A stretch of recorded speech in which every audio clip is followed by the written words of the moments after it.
Halo, saya Dr. M. Jumpa lagi di Sekolah Kehidupan. Kali ini kita membahas Peter Pan Syndrome. Ketika menjadi dewasa, begitu menakutkan. Neverland adalah sebuah lokasi yang fiktif. Dunia ideal bagi Peter Pan, Tinkerbell, dan anak-anak hilang di dalam sebuah kisah dongeng. Semua yang hadir di sana akan berhenti usianya. Jadi ketika dia usianya 12 tahun, selama tinggal di Neverland akan terus 12 tahun. Kita bisa menjadi anak-anak yang abadi. Betapa menyenangkan. Kita bisa terus bermain, bersenang-senang, tidak harus sekolah apalagi pergi bekerja. Dan dalam semua kegembiraan dan kemerdekaan itu, kita tetap disayang, dipeluk-peluk, diceritain sebelum tidur. Wow, a truly perfect life. Dalam kenyataannya, kita hidup di dunia ini, bukan di Neverland. Tidak suka, menolak, takut, menunda, tidak siap, tidak membuat kita bisa berhenti menua. Ya, usia kita setiap detik, setiap jam, setiap hari bertambah tua sejak kita dilahirkan. Itu adalah fakta. Menjadi dewasa berarti kita perlu membayar semua tagihan-tagihan kita. Kita bertanggung jawab untuk membiayai semua gaya hidup kita. Bahkan menjadi dewasa seringkali perlu menghidupi orang lain juga bila Anda sudah berkeluarga. Bukankah itu terlihat terlalu serius dan sangat bersusah payah? Ada berbagai fenomena yang bisa kita pelajari, seperti terjadinya fenomena full-time children di China, di mana anak-anak daripada memilih bersusah payah berkompetisi di dalam persaingan mencari pekerjaan, memilih untuk kembali ke rumah dan digaji oleh orang tuanya sebagai full-time children, anak full-time gitu ya, di mana mereka di rumah ya menyelesaikan berbagai urusan rumah ya, melakukan pekerjaan rumah tangga, memasak, dan lain-lain, tapi mereka semua digaji oleh orang tuanya. Itu membuat mereka merasa lebih aman daripada harus bersusah payah bekerja dan berkompetisi di dunia luar. Itu sebuah fenomena yang tidak terjadi beberapa tahun sebelumnya, tetapi sangat marak di tahun-tahun ini. Lalu penurunan minat orang muda untuk memasuki pernikahan. Angka pernikahan menurun. Ini di seluruh dunia. Juga terjadi fenomena ketidaksediaan. Kalau toh pasangan yang menikah, mereka tidak bersedia untuk punya anak. Jadi lebih baik pernikahan, kalau toh menikah, tapi tanpa anak. Dan juga terjadi konflik pernikahan, terutama di pernikahan-pernikahan yang usianya muda, akibat terjadinya ketidaksesuaian di dalam cara berpikir maupun cara komunikasi dari suami istri. Terjadi perbedaan-perbedaan yang itu meningkatkan konflik pernikahan usia muda. Ada apa? Semua fenomena ini muncul bukan kebetulan saja, tetapi membawa pesan tertentu. Tujuan dari pertumbuhan dan perkembangan tentu adalah kedewasaan. Bagi sebagian orang, menjadi dewasa ternyata bisa sangat menakutkan. Seorang Chili Davis mengungkapkan, growing old is mandatory, but growing up is optional. Jadi memang menua itu sudah pasti, kita semua secara fakta, nyata tidak bisa menolak untuk menjadi menua setiap saat sejak kita dilahirkan. Tetapi menjadi dewasa, menjadi matang itu adalah pilihan. Dan seorang Dan Brown mengungkapkan, mengingatkan kita, pain is a part of growing up. Memang rasa sakit, nyeri, itu adalah bagian dari kita bertumbuh. Itu adalah bayaran dari kita bertumbuh. Tidak ada pertumbuhan tanpa rasa nyeri. Dan disitulah kita justru belajar. Rasa nyeri inilah yang banyak dihindari ketika seseorang mengatakan, aku tidak siap menjadi dewasa. Aku tidak mau menjadi dewasa. Aku tidak suka menjadi dewasa. Karena menjadi dewasa dikaitkan dengan pain, dikaitkan dengan burden, dikaitkan dengan tanggung jawab, dikaitkan dengan beban-beban. Mari kita lanjutkan. Sahabat Afi, Peter Pan Syndrome bukanlah sebuah diagnosis. Peter Pan Syndrome merupakan penyebutan populer bagi orang yang sudah berusia dewasa namun kesulitan untuk berperan atau berperilaku sesuai dengan usianya. Jadi usianya dewasa tapi perilakunya tidak, begitu ya. Sekarang pertanyaannya adalah, apa itu menjadi dewasa? Kita ambil dari dictionary dari American Psychological Association. Dewasa adalah sebuah periode perkembangan manusia di mana pertumbuhan fisik dan kematangan penuh telah tercapai dan terjadinya perubahan biologis, kognitif, sosial, kepribadian, dan perubahan lain terkait dengan semua proses kematangan itu terjadi. Itulah masa dewasa. Itulah yang ditakuti oleh sebagian dari kita yang mengalami Peter Pan Syndrome, menjadi dewasa.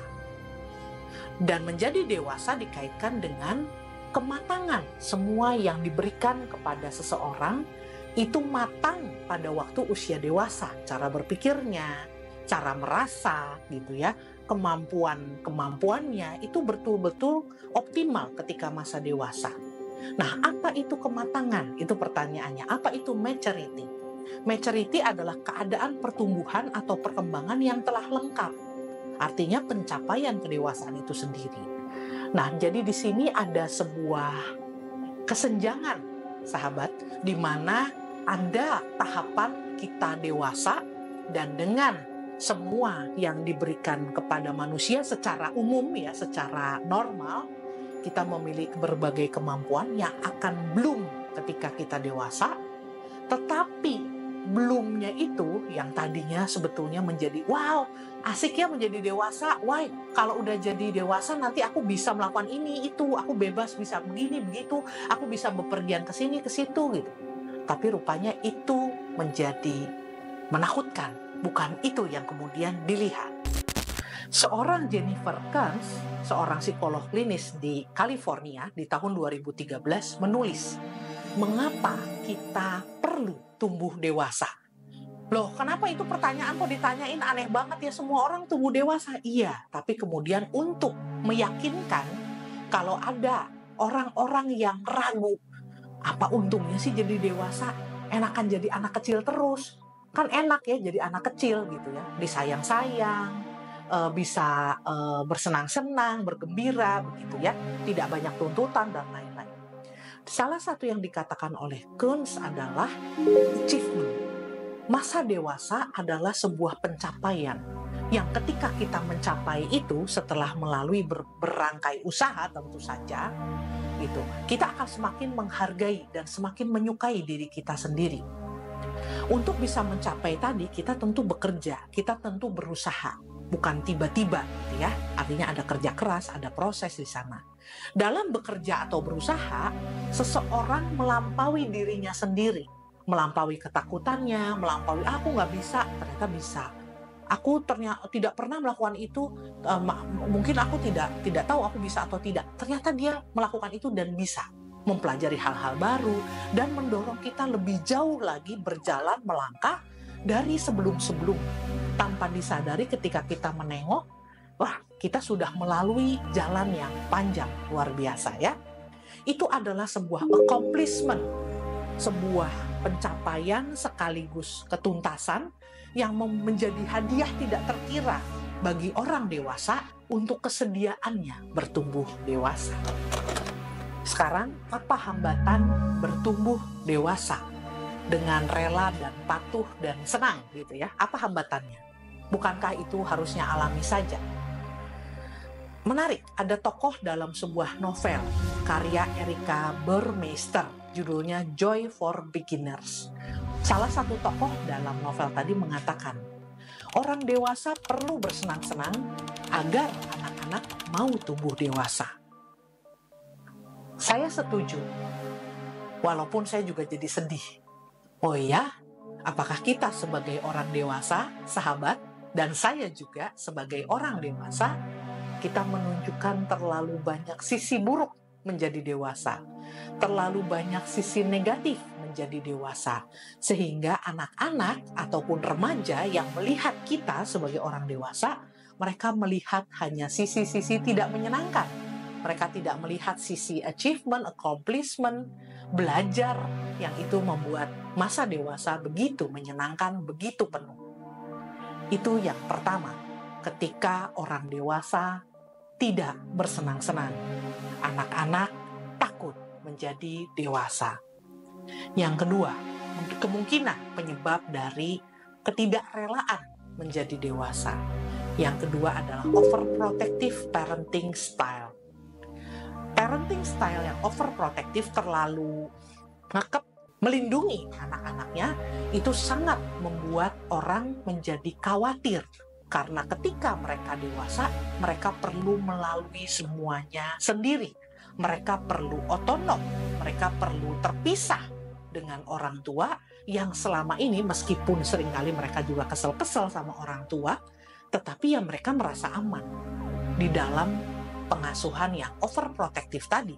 Mereka aman, mereka tidak kekurangan, mereka kalau ada kesulitan akan dibantu, kalau mereka tidak bisa menghadapi akan diambil alih, kalau toh mereka ada salah jalan mereka dimaafkan dan mereka diberikan toleransi. Semua yang membuat akhirnya aman loh gitu.